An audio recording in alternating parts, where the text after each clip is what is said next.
Hi, welcome to Under the Hammer. I'm your host John Davis, and I'm here to bring you news, information about our team under the scope kind of look perspective. You want to know about players that are injured. You want to know about our current field situation or anything that's going on with our schedule.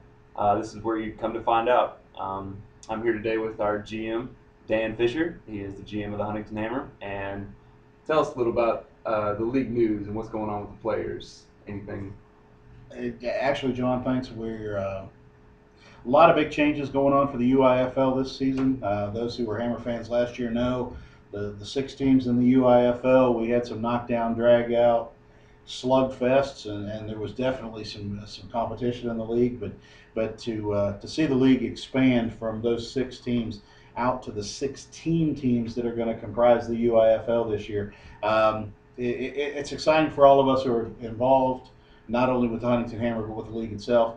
To see the actual two divisions now and the changes that's bringing to Huntington, as far as what we've got to prepare for.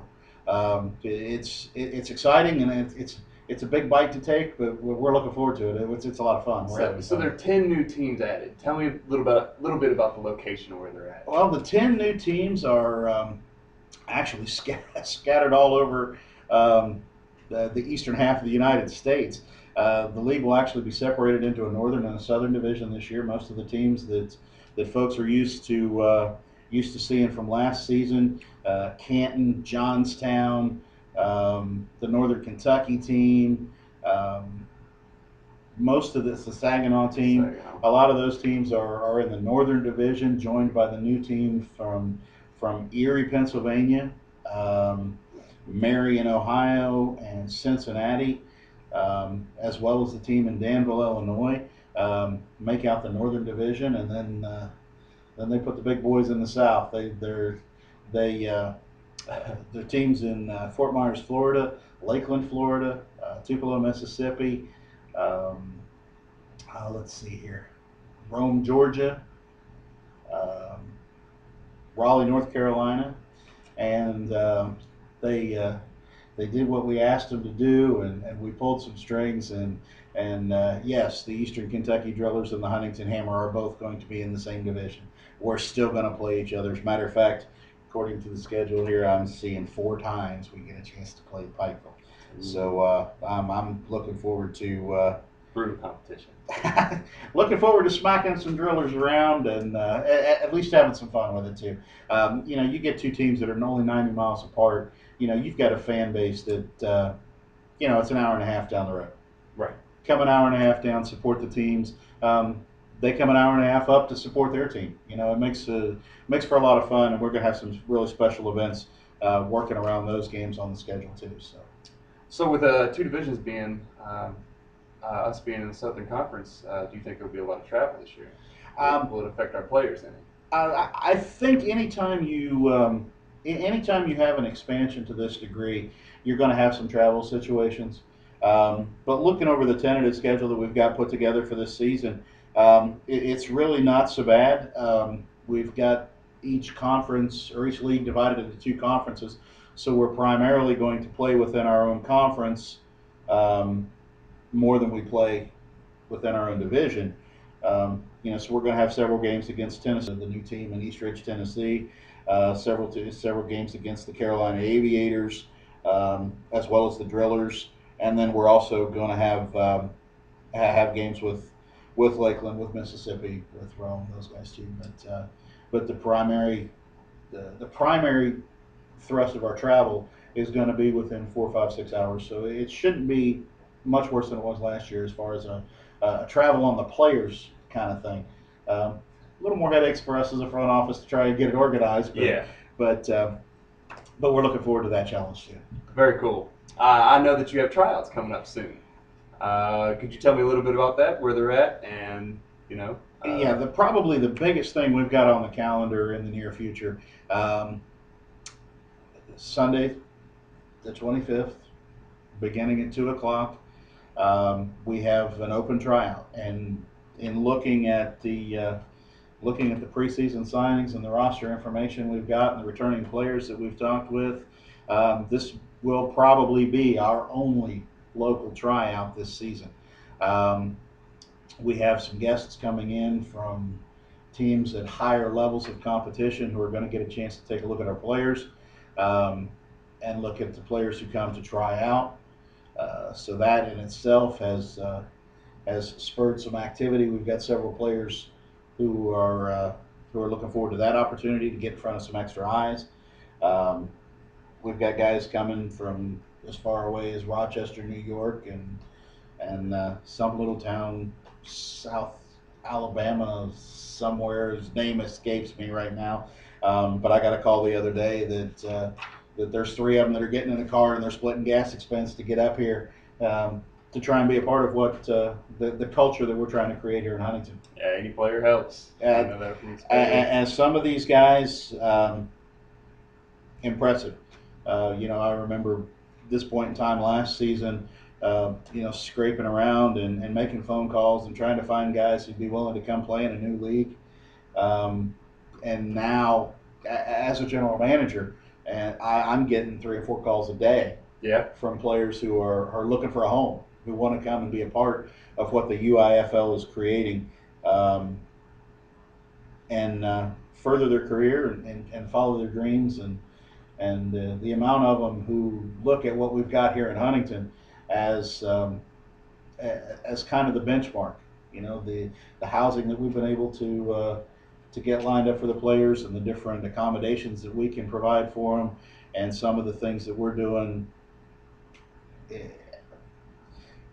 I don't want to say things that don't fall under the salary cap, things that we're able to do in our community because the Huntington area is really starting to get on board and to want to be a part of the Huntington Hammer. Our guys are going to have not only an option to work out at the Marshall University Rec Center, which is one of the state-of-the-art athletic recreational training facilities available, but we've also talked with several other people. We're going to give our guys a chance to go bowling. We're going to give them a chance to go to the movies. We're going to give them something to do besides sit up in a hotel room and wait on game day. You almost make it enticing enough for me to play. Well, that's we're limited in what we can pay them in cash. We're limited in what we can do for them as far as a payroll goes. But there's nothing that says we can't allow them to have a good time while they're here. Right. And if that means taekwondo over at Master Kim's, then we'll see if we can get it worked out for them. Okay. But no, we have a fairly impressive list of players that we've already signed that we'll be taking a look at. We've got former NFL players. We've got national notoriety players. We've got one guy who had a book written about him. We've got another guy who had a movie made about him. And when you start to look at players of that caliber wanting to be a part of your organization, then it definitely points the finger to say you're doing something right. So I know that our players are getting in set and our field is almost ready to go. Do we have a definitive date on when we can expect the first game? Now you're going to put me under the gun. Yeah. See, this. I guess this is what this whole under the hammer thing. That's is what gonna it's be all about. That's what you're going to put some pressure on me. I actually, by the league rule and regulation, I've got a tentative schedule in my hand. I'm not allowed to release it. It hasn't been finalized yet. But I can tell you that it looks like that first weekend of March will be the beginning of the UIFL season for 2012, with last regular season games falling in the middle of June. It looks like it will probably be that March 17th, St. Patrick's Day weekend may very well be our first home game. Could be a good turnout. Somewhere along Somewhere along in that date, that weekend, looks like it probably will be. There's a couple situations that some teams have that we're trying to help them get ironed out with that may bring a few changes in that yet. So I want to be careful and hold on to that for right now.